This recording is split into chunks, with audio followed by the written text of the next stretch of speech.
The mobile doorman staff login can be used on a mobile device through your web browser. Simply type in manage.mobiledoorman.com, click go, and you'll be brought to the sign-in page. Before having to do this in any sort of emergency, we recommend going ahead and signing in and remembering me from the beginning. So I'm going to put in my email address. I have my Face ID set up with my password. Then remember me, and then sign in. Once you've signed in, you'll be brought to your overview page.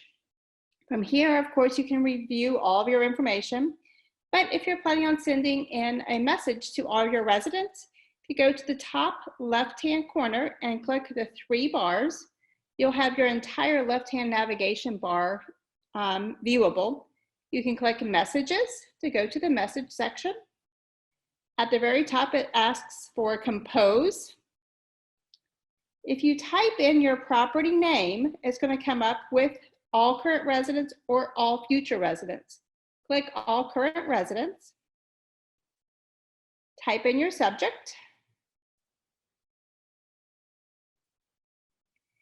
If you'd like this to be scheduled in the future, you can click that box and it'll come up with a calendar with a date and time selection.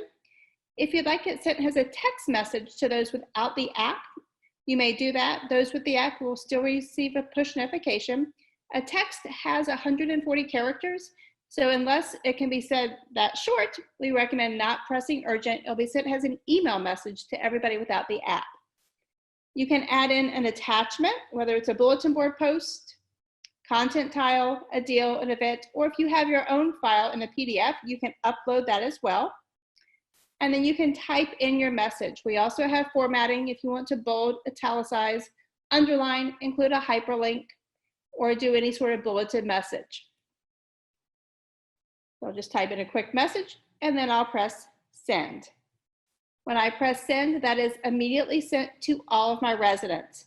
Again, residents that have the app will receive an in-app push notification, just like I did right now, and those without the app will receive an email notification. Thank you.